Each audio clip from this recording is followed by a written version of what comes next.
dalam lindungan Allah. Mazmur 91. Orang yang duduk dalam lindungan yang maha tinggi dan bermalam dalam naungan yang maha kuasa akan berkata kepada Tuhan, tempat perlindunganku dan kubu pertahananku, Allahku yang kupercayai.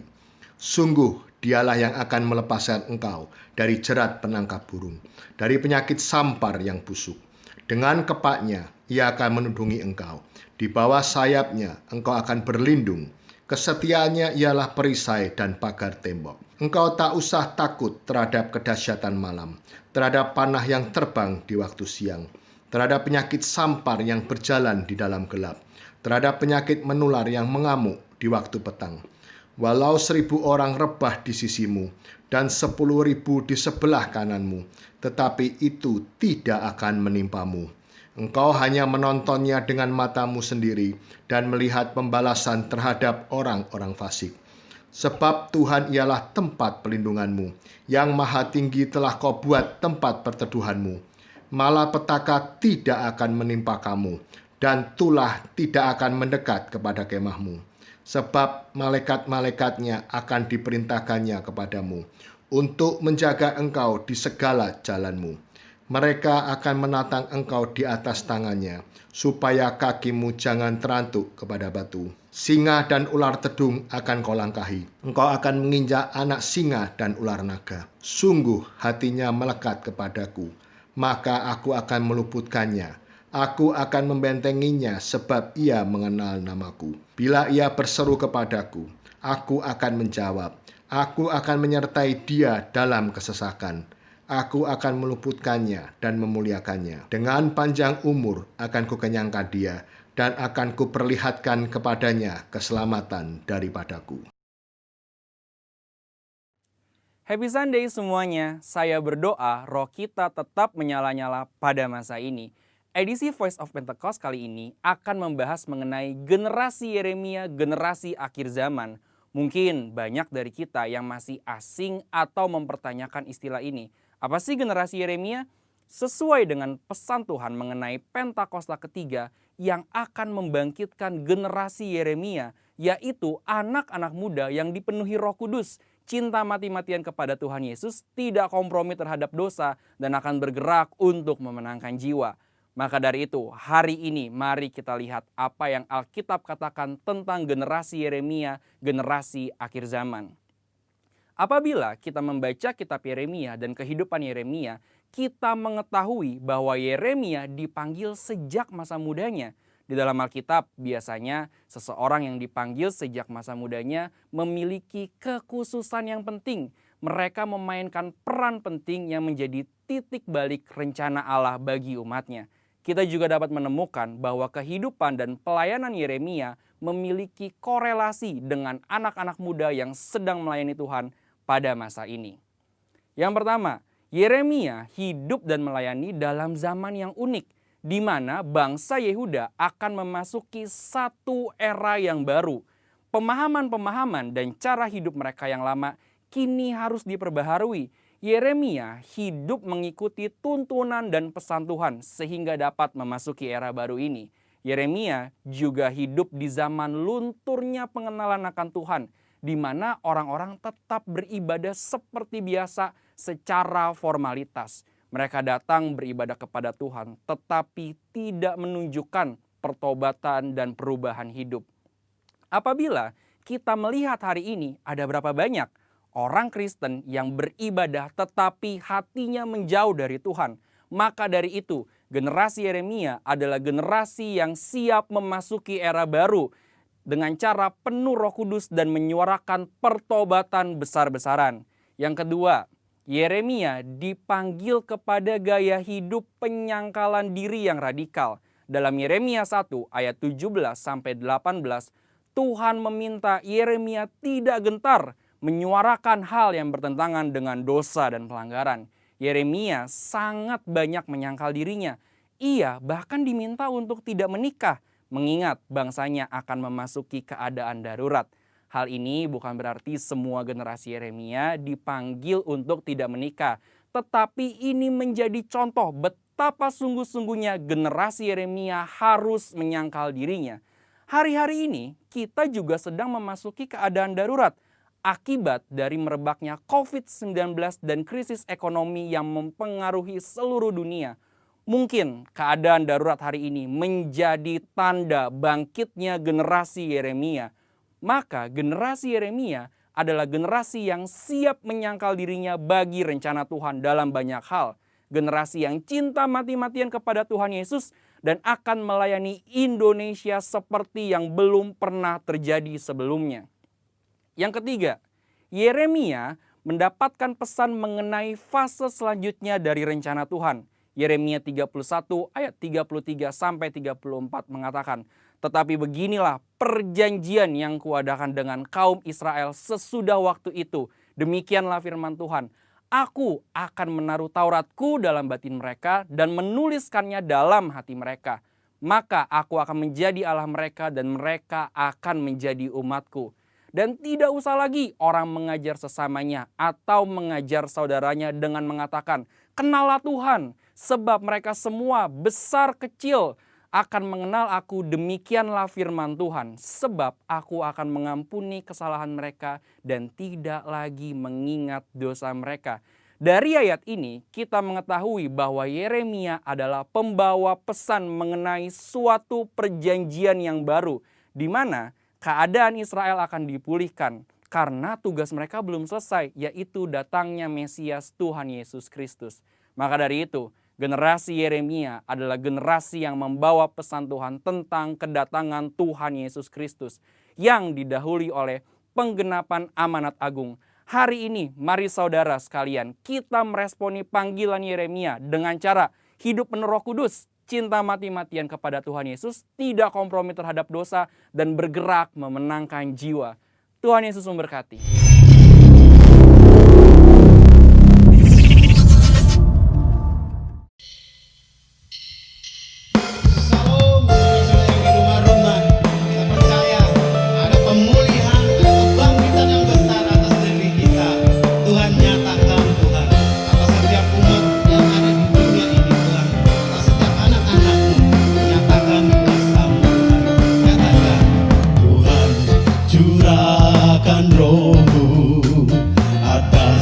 Manusia di bumi, biar anak-anakku menyampaikan nubuatan, mimpi dan penglihatan, nyatakan isi hatimu, biar iman kami bangkit, surga nyatakan kedatangan harimu.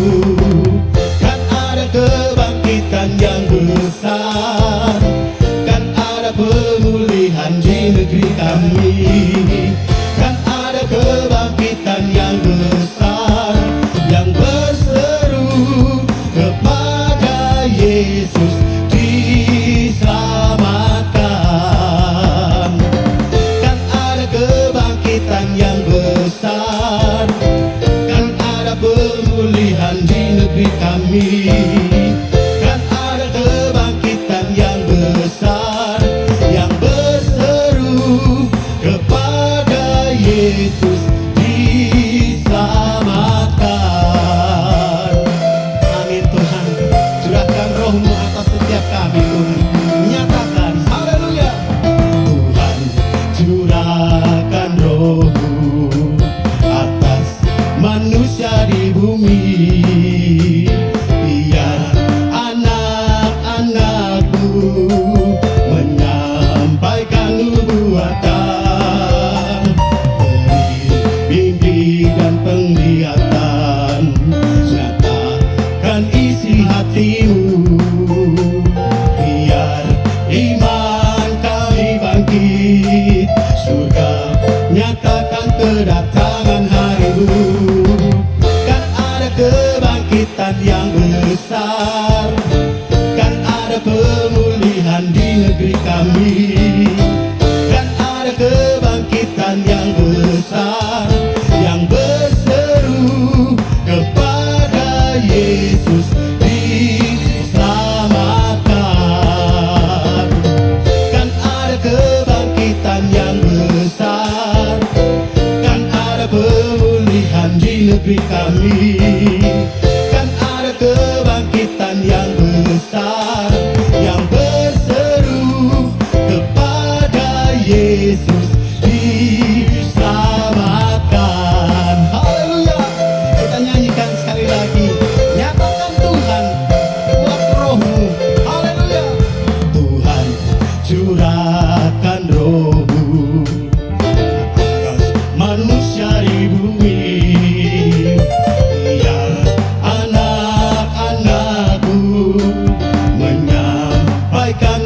kekuatan, beri mimpi dan penglihatan, nyatakan isi hatimu, biar iman kami bangkit, surga nyatakan kedatangan harimu.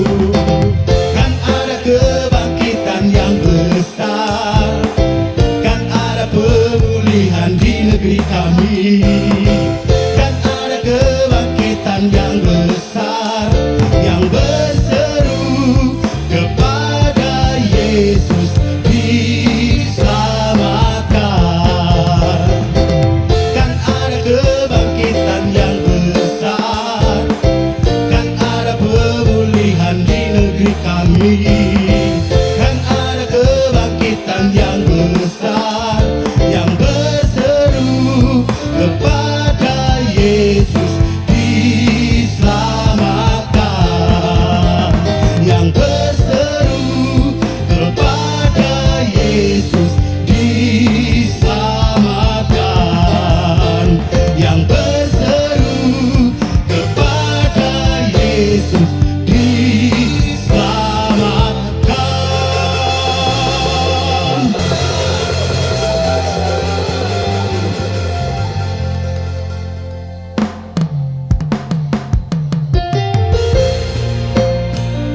Dalam hidup kami yang kami andalkan hanya Engkau ya Tuhan. Dalam hidup kami satu-satunya yang kupercaya hanya Engkau ya Tuhan. Dalam hidup kami satu-satunya kekuatan kami hanya di dalam Engkau ya Tuhan.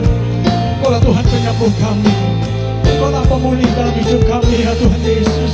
Terima kasih ya Tuhan Yesus, terima kasih ya Tuhan Yesus Tuhan. Engkau Tuhan yang setia, waktumu selalu yang terbaik. Engkau Tuhan sandaranku, dan ku hanya kan berharap padamu. Satu-satunya yang ku andalkan, satu-satunya yang ku percaya. Engkau sumber kekuatan, sumber pengharapan, sumber kedamaian. Satu-satunya yang ku andalkan, satu-satunya yang ku percaya. Engkau Tuhan memberkati, Tuhan penyembuhku, Tuhan pemulihku. Mari katakan dengan segenap hatimu. Engkau Tuhan yang setia, waktumu selalu yang terbaik. Engkau Tuhan sandaranku, dan ku hanya kan berharap padamu. Satu-satunya yang ku andalkan, satu-satunya yang ku percaya. Engkau sumber kekuatan, sumber pengharapan, sumber kedamaian. Satu-satunya yang ku andalkan,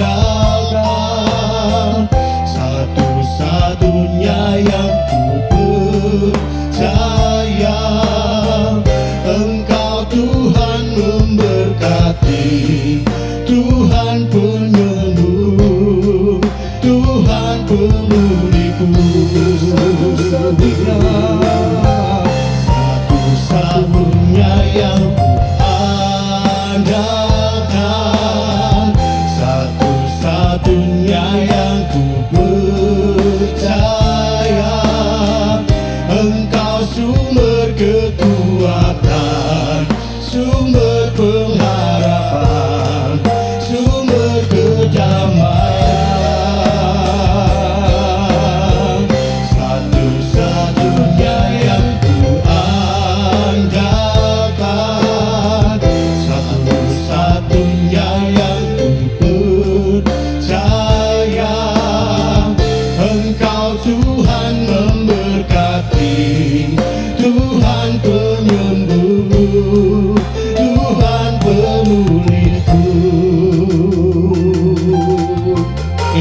percaya kami di hadapan-Mu ya Tuhan.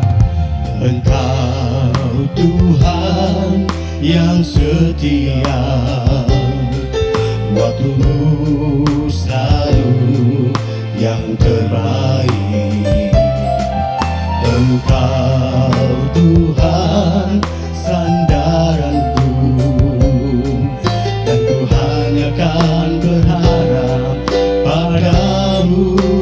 Satu-satunya yang ku andalkan,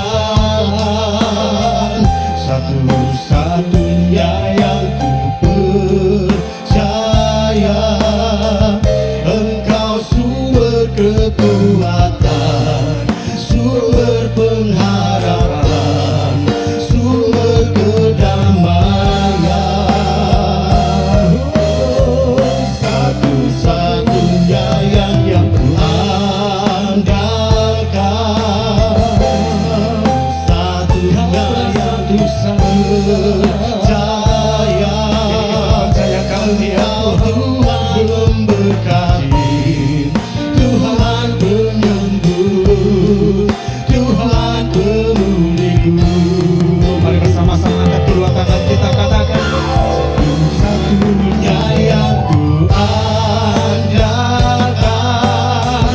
satu-satunya yang ku percaya. Engkau sumber kekuatan, sumber pengharapan, sumber kedamaian. Kaulah satu-satunya, Satunya yang ku andalkan, satu-satunya yang ku percaya. Engkau Tuhan memberkati, Tuhan penyembuh, Tuhan pemuliku. Tuhan, Engkau Tuhan memberkati, Tuhan penyembuh, Tuhan pemuliku. kami angkat tangan kami di hadapan-Mu. Engkau Tuhan memberkati, Tuhan penyembuh, Tuhan pemuliku. Berikan tepuk tangan yang meriah buat Tuhan saudara. Haleluya. Kiranya saudara, si katakan barara-barara-barara-bo. Haleluya.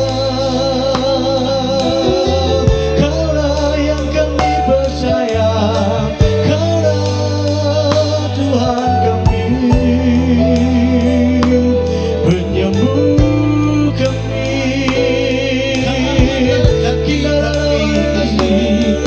Pengharapan kami. Mari Bapak Ibu saudara semuanya dikasih Tuhan, bersama-sama kita menyembah Tuhan, kita mengagungkan diri kepada Tuhan. Korana banyak katakan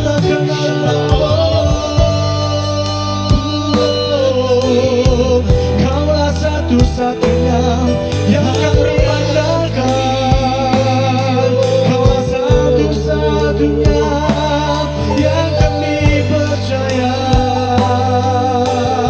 Si katakan barara-barara-barara-barara-barara, si katakan barara-barara-barara-barara-barara, si katakan barara-barara, si katakan barara-barara. Haleluya. Kau Tuhan kami yang merangsangkan hidup kami, tak pernah gagal. Kaulah Tuhan kami, si katakan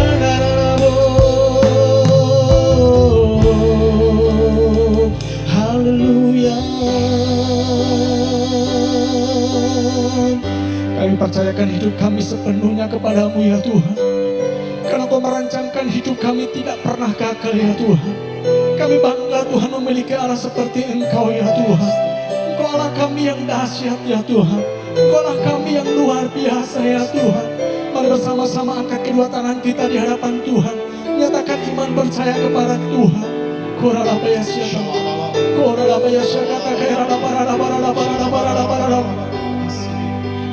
percaya Kau Tuhan yang tak pernah gagal, menjadikanku lebih dari pemenang.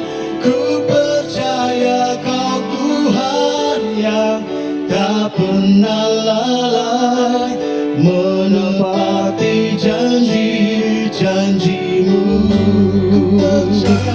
Ku percaya Kau Tuhan yang tak pernah gagal, menjadikanku lebih dari pemenang.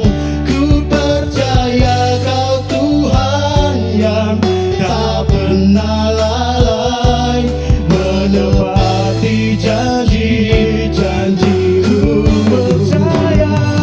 Ku percaya Kau Tuhan yang tak pernah gagal, menjadikanku lebih dari pemenang. Ku percaya Kau Tuhan yang tak pernah lalai, menepati janji-janji-Mu. Ku percaya Kau Tuhan yang tak pernah gagal, menjadikanku lebih dari pemenang. Ku percaya Kau Tuhan yang tak pernah lalai, menepati janji-janji-Mu. Ku percaya Kau Tuhan yang tak pernah gagal, menjadikan lebih dari pemenang, ya Tuhan. Ku percaya Kau Tuhan yang tak pernah lalai, menepati janji-janji-Mu. Ku percaya Kau Tuhan yang tak pernah gagal, menjadikanku lebih dari pemenang. Ku percaya Kau Tuhan yang tak pernah lalai, menepati janji-janji-Mu. Menepati janji-janji-Mu. Menepati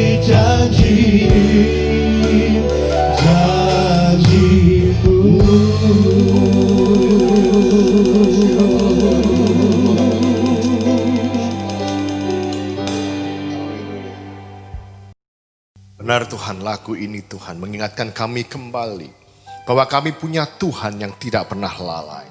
Kami punya Tuhan yang menepati janji-janjinya. Terima kasih Yesus, terima kasih Tuhan. Kami tahu Tuhan, kami perlu bimbingan Tuhan. Kami perlu tuntunan Tuhan dalam setiap langkah hidup ini. Kami tidak bisa jalan sendiri Tuhan, karena kami melihat Tuhan dunia ini penuh dengan hal-hal yang mengkhawatirkan. Hal-hal yang penuh dengan menakutkan hidup kami. Tapi kami percaya kalau kami berjalan bersama Yesus, kami ada jalan keluar. Kalau kami berjalan bersama Yesus, kami tidak perlu takut untuk masuk dalam lembah kekelaman. Terima kasih Yesus, berkati setiap orang-orang yang menonton ibadah ini Tuhan, yang mengikuti ibadah secara online ini Tuhan, dimanapun mereka berada. Kau tahu keberadaan mereka, Kau tahu situasi mereka. Tuhan akan lindungi, Tuhan akan berkati, dan Tuhan akan mencukupkan segala sesuatunya. Terima kasih Yesus, berkati setiap kami Tuhan, biar setiap firman ini Tuhan kami boleh mengerti akan janji Tuhan, yaitu ya dan amin. Terima kasih Yesus, terima kasih, berkati setiap kami Tuhan, berikan kami kerendahan hati untuk dapat mengerti akan firman Tuhan. Terima kasih Yesus, hanya di dalam nama Yesus kami berdoa dan mengucap syukur. Kita yang diberkati, sama-sama katakan amin. Shalom Bapak Ibu sekalian. Apa kabar hari ini? Saya percaya Bapak Ibu yang ada di rumah, yang ada dimanapun berada, yang mengikuti ibadah online ini, saya terus berdoa untuk kesehatan, untuk pemulihan, untuk perlindungan buat kita semua. Karena kita tahu bahwa dalam dunia ini bukan sesuatu yang mudah. Kita tahu bahwa ikut Tuhan itu, Tuhan berkata apa? Tuhan tidak selalu menjanjikan bahwa langit itu selalu biru. Tuhan juga tidak menjanjikan bahwa jalan itu selalu rata. Tapi yang Tuhan janjikan apa? Bahwa Tuhan Yesus akan selalu menyertai. Bapak Ibu sekalian, kita tahu bahwa dalam masa-masa seperti ini tentunya banyak orang di luar sana yang merasa khawatir hidupnya. Yang merasa ketakutan hidupnya. Kenapa? Apalagi kita memasuki masa seperti ini yaitu pandemi, semua orang merasa ketakutan bagaimana kalau saya sampai tertular. Bagaimana kalau saya sampai kena. Bagaimana. Akhirnya apa? Membuat kita memiliki ketakutan. Padahal ketakutan itu saya melihat tidak mendasar. Ketakutan itu sesuatu yang tidak beralasan. Kenapa saya bilang begitu? Lihat Bapak Ibu sekalian, pada waktu mulainya masa COVID-19 ini, kita lihat dalam bulan-bulan pertama, suasananya sangat tenang, sangat di luar sana semuanya ada di rumah. Tapi kita melihat kalau sekarang hari-hari ini, bahwa suasana di luar sudah mulai ramai. Tapi saya boleh ingatkan, tetap waspada, tetap jaga jarak. Tetap pakai masker, tetap cuci tangan. Tapi kenapa? Karena belum selesai. Tapi orang-orang di sana sudah mulai keluar. Karena mereka katakan apa? Mereka sudah tidak takut lagi soal COVID. Mereka takut kalau tidak bisa makan. Mereka takut kalau ekonomi mereka terganggu. Bapak Ibu sekalian, banyak orang yang mengalami kekhawatiran dan ketakutan. Kenapa saya katakan demikian? Ayo kita boleh lihat. Yang pertama, ketakutan itu apa yang terbesar? Yang pertama adalah orang itu takut mati. Yang pertama, takut mati. Yang kedua apa? Takut miskin. Takut gak bisa makan. Takut mereka gak punya uang. Mungkin yang ketiga apa? Takut sakit. Kita lihat bahwa hari-hari ini mereka merasa apa? Wah, COVID-19 persentase yang mulai sembuh mulai banyak. Ketakutan mereka mulai menurun. Tapi mereka tetap takut yang tidak bisa makan. Mereka takut yang tidak bisa cari uang. Lalu yang keempat takut apa? Takut setan ya. Bapak Ibu sekalian kita lihat. Kalau kita sebagai anak Tuhan tidak boleh yang namanya takut setan ya. Semuanya kita punya roh yang lebih besar daripada yang di luar sana.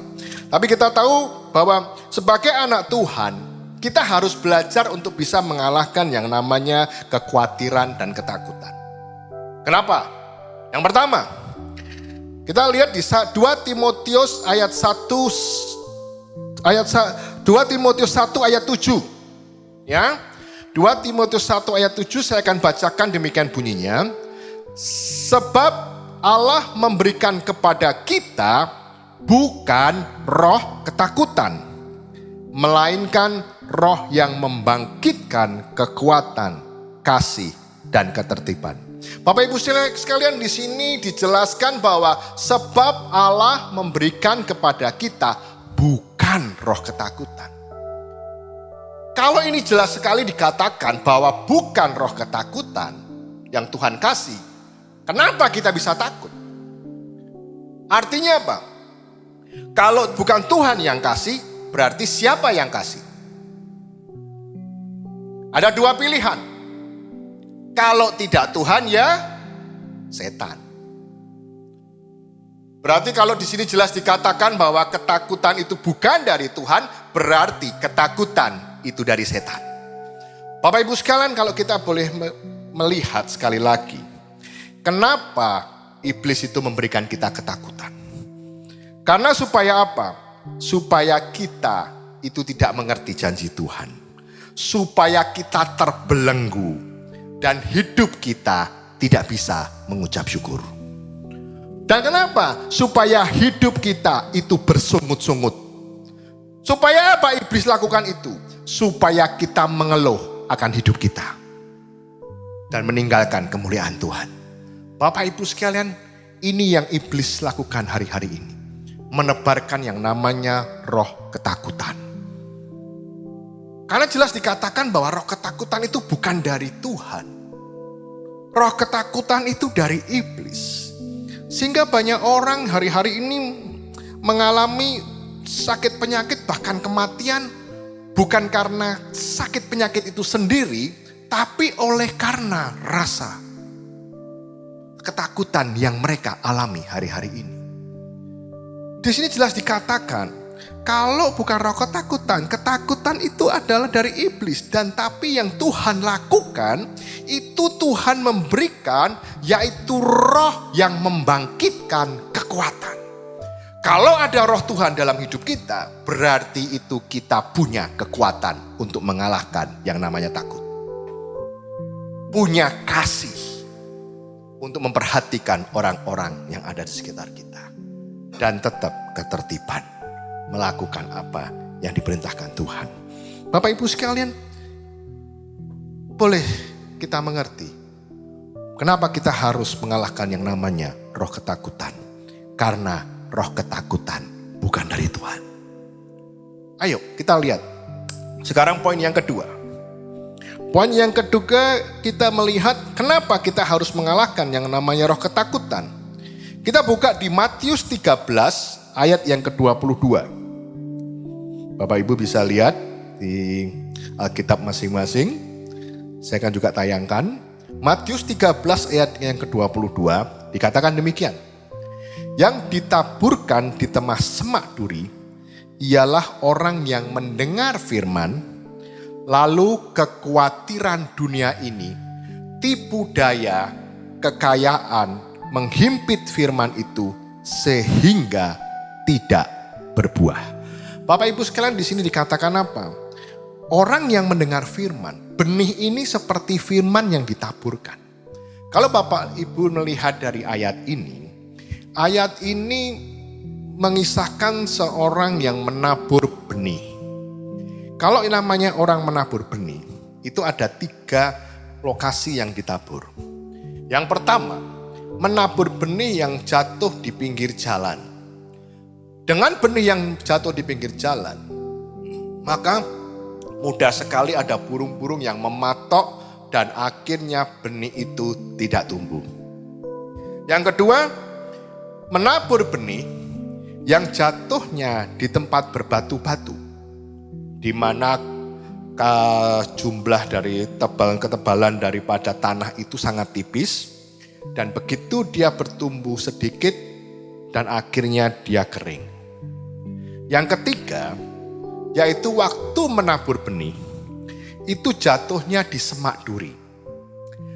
Nah, bibit ini tumbuh, namun dengan tidak lama, dia dihimpit oleh semak duri. Dan akhirnya mati. Dan yang keempat, yaitu benih yang ditaburkan di tanah yang subur. Bapak Ibu sekalian, dengan benih yang ditabur di tanah yang subur, akhirnya benih itu berbuah sangat lebat. Ini seperti halnya firman Tuhan yang ditaburkan hari-hari ini. Banyak sekali Bapak Ibu mungkin melihat, menyaksikan, mengikuti ibadah secara online. Firman Tuhan sudah ditaburkan oleh beberapa hamba-hamba Tuhan. Tapi mungkin kita tidak menyelaminya. Mungkin kita tidak mengerti apa arti firman Tuhan itu. Dan dalam ayat yang saya sampaikan tadi, itu seperti benih yang ditaburkan, yang jatuh ke semak duri. Kita mendengar firman Tuhan. Tapi dengan kondisi yang ada di dunia ini, kekhawatiran, ketakutan, akhirnya apa? Dengan tipu daya iblis. Dan akhirnya kita tidak bisa berbuah. Bapak Ibu sekalian, banyak upaya-upaya iblis yang membuat anak-anak Tuhan itu tidak berbuah. Kenapa? Karena ketakutan salah satunya. Kondisi yang ada hari-hari ini membuat mereka ketakutan, mereka tidak bisa fokus sama Tuhan. Mereka hanya fokus dengan dirinya sendiri. Mereka hanya fokus dengan masalah hidupnya. Semua orang pasti punya masalah. Siapa yang tidak punya masalah? Masalah yang kita hadapi itu adalah masalah yang biasa. Kenapa saya boleh katakan demikian? Karena dengan setiap masalah itu membuat kita itu naik ke level yang lebih tinggi. Membuat kita jauh lebih dewasa secara rohani kita. Berkat yang kita terima, masalah yang kita hadapi, semuanya itu memproses hidup kita.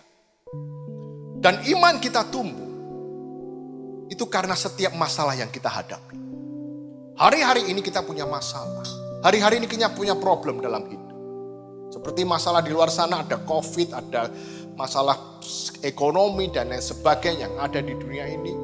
Membuat kita semakin dewasa. Semakin kita boleh mengerti akan janji Tuhan. Bahwa janji Tuhan itu ya dan amin. Bapak Ibu sekalian, banyak orang yang tidak bisa berbuah. Banyak orang yang tidak bisa menghasilkan karya yang baik. Kenapa? Karena ketakutan. Mereka tidak bisa melihat janji Tuhan. Fokus mereka hanya dalam hidupnya saja. Tapi biar kalau hari-hari ini firman Tuhan boleh menyatakan bahwa ketakutan itu bukan dari Tuhan. Dan ketakutan membuat kita tidak berbuah.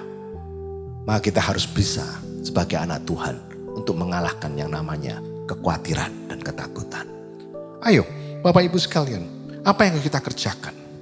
Apa yang kita lakukan hari-hari ini untuk kita bisa mengatasi yang namanya kekhawatiran dan ketakutan? Mungkin banyak orang yang bilang, Pak, wajar kalau saya khawatir, Pak. Wajar kalau saya takut. Saya bilang, jangan sampai kita dikalahkan oleh hal itu. Secara manusiawi kita bisa memiliki rasa itu. Tapi dengan kuasa Tuhan kita bisa mengalahkan. Saya cuma berpikir demikian. Saya cuma punya prinsip seperti ini. Saya punya iman yang seperti ini. Masalah yang kita hadapin tidak akan melebihi dari kekuatanmu. Kalau kita bisa pegang itu, masalah yang kita hadapin terasa ringan. Masalah hidupmu terasa mudah diselesaikan. Karena Tuhan sudah janjikan tidak akan melebihi dari kekuatan kita. Dan kita bisa melaluinya bersama Yesus. Ayo, apa yang kita lakukan untuk mengatasi kekhawatiran dan ketakutan kita? Yang pertama, berbalik kepada Tuhan. 1 Korintus 3 ayat 16-17. Oh, Ibu bisa lihat Korintus 3 ayat 16-17, saya akan katakan demikian. Tetapi apabila hati seorang berbalik kepada Tuhan, maka selubung itu diambil daripadanya. Sebab Tuhan adalah roh, dan di mana ada roh, di situ ada kemerdekaan. Bapak Ibu sekalian, di Korintus 3 ayat 16-17 dikatakan, tetapi apabila hati seorang berbalik kepada Tuhan, maka selubung itu diambil daripadanya. Artinya apa? Berbalik kepada Tuhan yaitu bertobat. Berbalik kepada Tuhan berarti kembali kepada Yesus. Berbalik kepada Tuhan berarti apa? Meninggalkan kebiasaan yang lama. Masuk dalam kebiasaan yang baru. Karena seringkali kita lupa akan janji Tuhan. Seringkali kita tidak mengingat apa yang Tuhan sudah pernah lakukan dalam hidup ini. Tuhan itu melakukan jauh lebih banyak. Tapi oleh karena masalah yang tidak seberapa, membuat kita meninggalkan, melupakan janji Tuhan. Bapak Ibu sekalian, ayo kita melihat kembali. Dikatakan apa? Maka selubung itu diambil daripadanya. Orang yang memiliki ketakutan, kekhawatiran, itu ada selubung yang menutupi dirinya. Orang yang punya masalah, yang punya problem dalam hidupnya yang tidak bisa mengatasinya, mereka melihat bahwa tidak ada jalan keluar. Mereka melihat bahwa hidupnya tidak punya solusi. Tapi saya mau katakan demikian, itu ada selubung yang menutupi mata kita sehingga kita tidak bisa melihat jalan Tuhan. Dan dikatakan kalau engkau berbalik kepada Tuhan, maka selubung itu akan diambil. Dan kita bisa melihat jalan Tuhan. Kita bisa mengerti jalan Tuhan. Kita bisa melihat kemuliaan Tuhan. Banyak orang yang tidak bisa melihat kemuliaan Tuhan dan mereka hanya memikirkan masalahnya sendiri. Mengasihani diri sendiri. Ini yang terjadi hari-hari ini. Orang terselubung oleh hal-hal yang mereka takutkan. Mereka hanya fokus pada masalah. Biar hari ini kita berbalik sama Tuhan dan fokus kita sama Yesus. Fokus kita sama Tuhan, bukan sama masalah. Bapak Ibu sekalian, untuk kita bisa mengalahkan ketakutan, yang pertama Tuhan mau kita berbalik sama Tuhan. Minta ampun sama Tuhan. Panggil Dia untuk ambil alih hidup.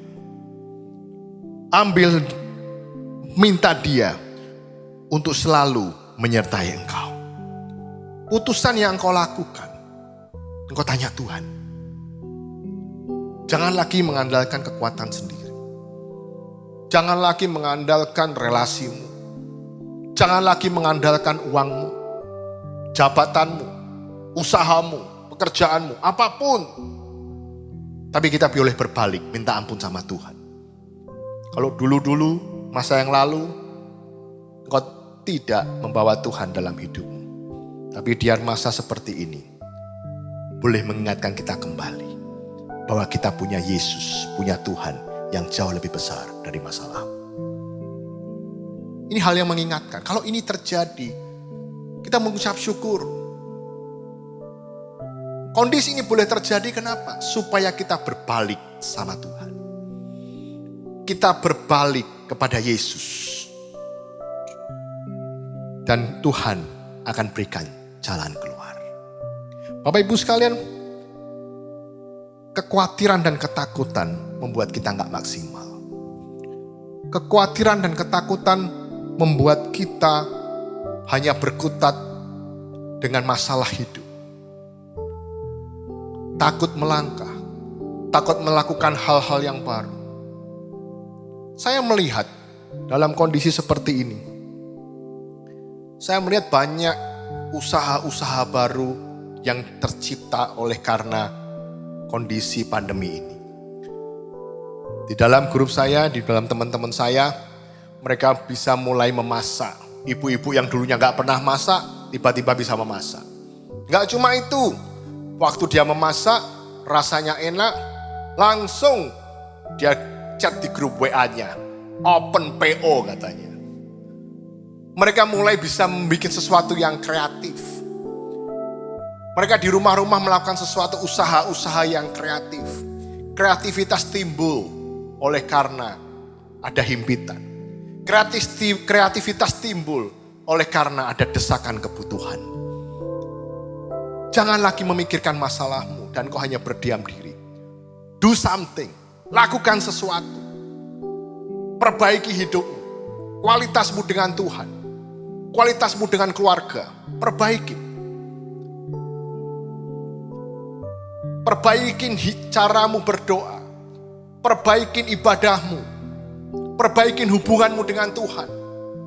Saatnya kita berbalik kepada Tuhan. Saatnya kita mengandalkan Tuhan. Kalau masalah ini boleh terjadi, COVID-19 ini boleh terjadi, saya boleh mengucap syukur. Karena ada sesuatu yang Tuhan rencanakan. Supaya kita jauh lebih baik. Menjadi orang yang diproses Tuhan.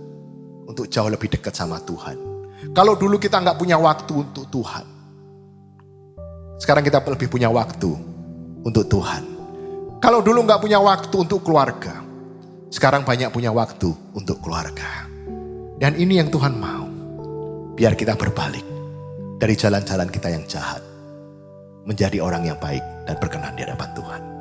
Yang kedua, apa yang harus kita lakukan untuk mengatasi kekhawatiran dan ketakutan?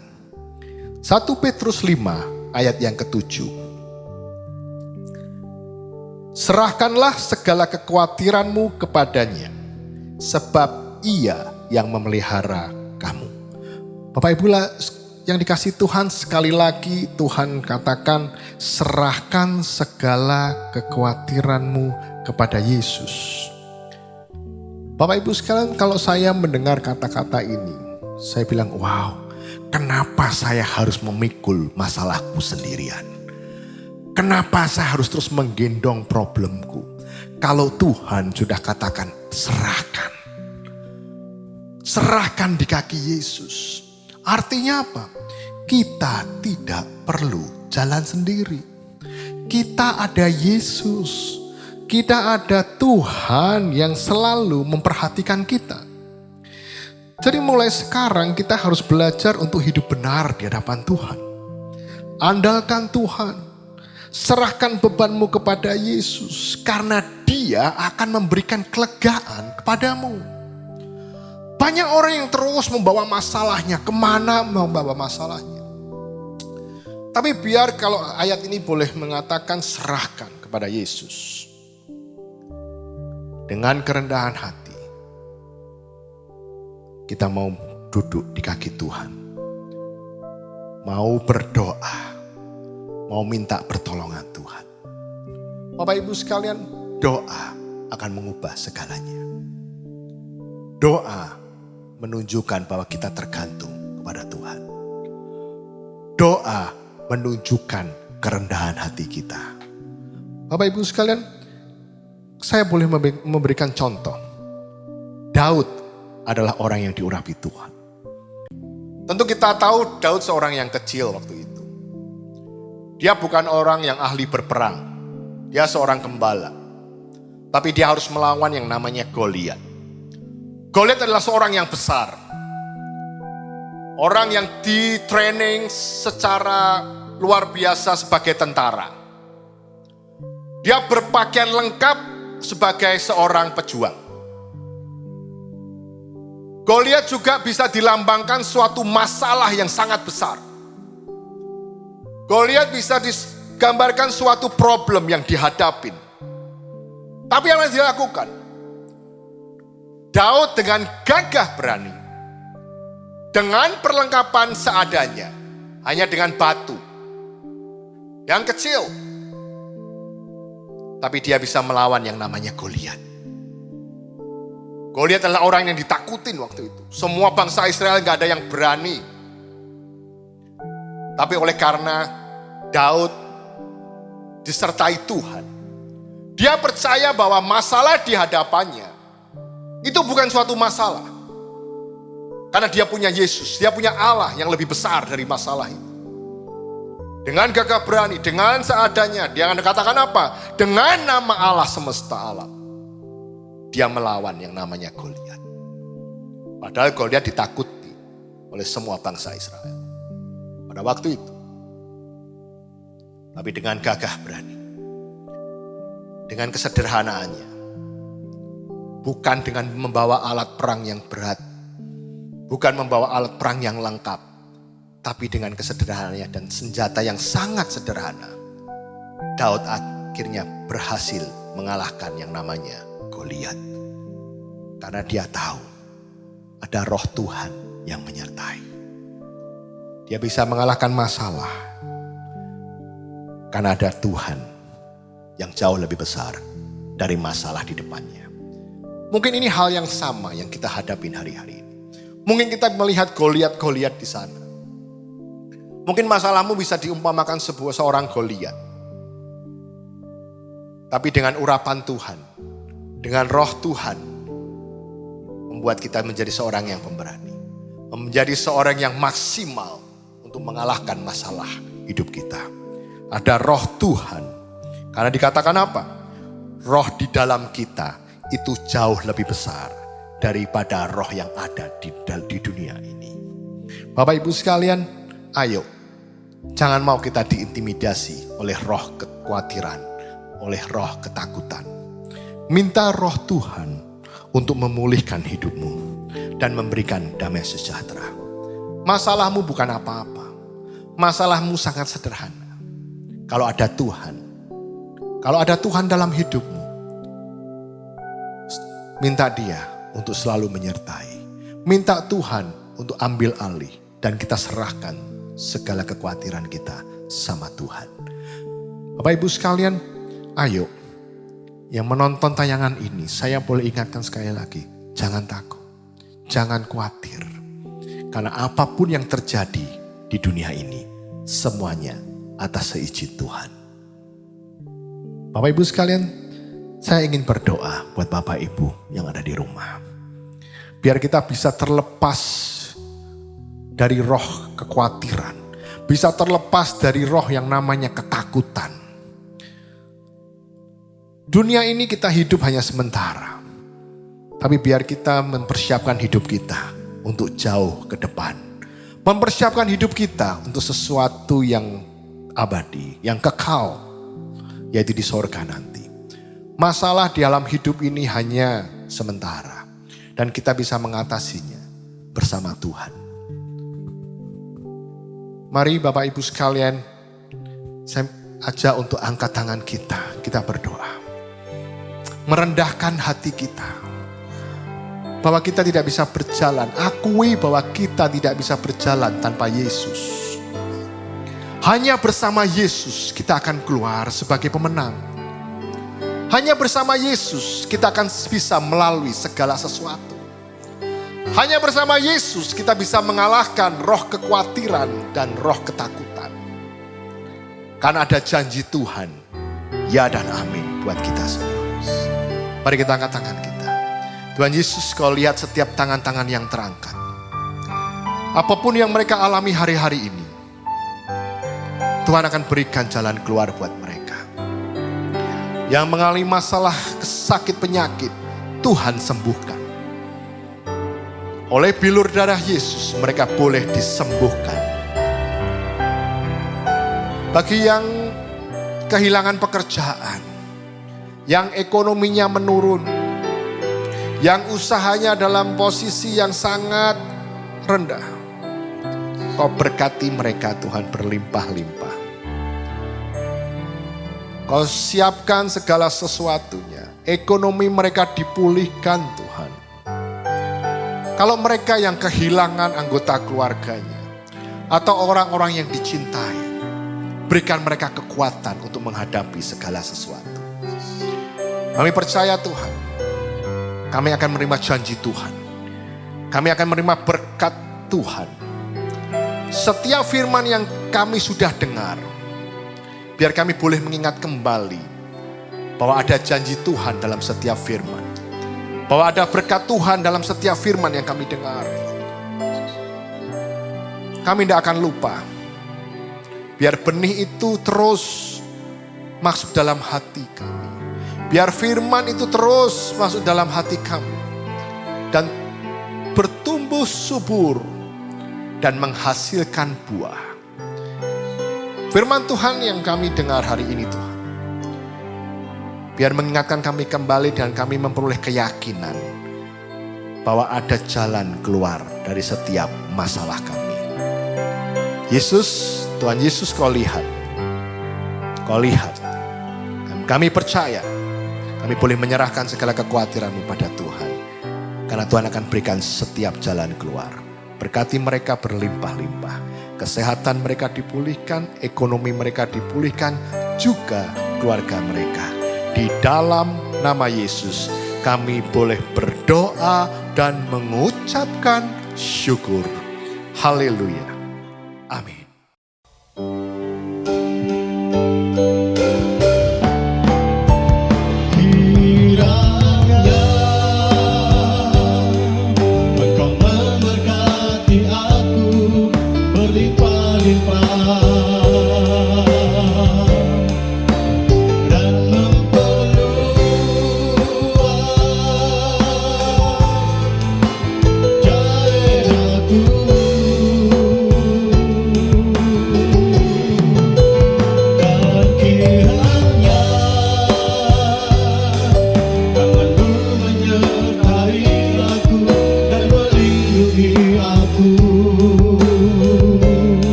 Mari angkat tangan kita. Kekasih-kekasih Allah, terimalah berkat, anugerah, berkat yang melimpah-limpah daripada Allah Bapa, Putra, dan Roh Kudus yang akan melindungi engkau, yang akan memberkati engkau, yang akan menyembuhkan engkau. Dan penyertaan Tuhan sempurna mulai hari ini sampai kedatangan Tuhan Yesus yang kedua kali. Bahkan sampai selama-lamanya. Kita diberkati, sama-sama katakan amin.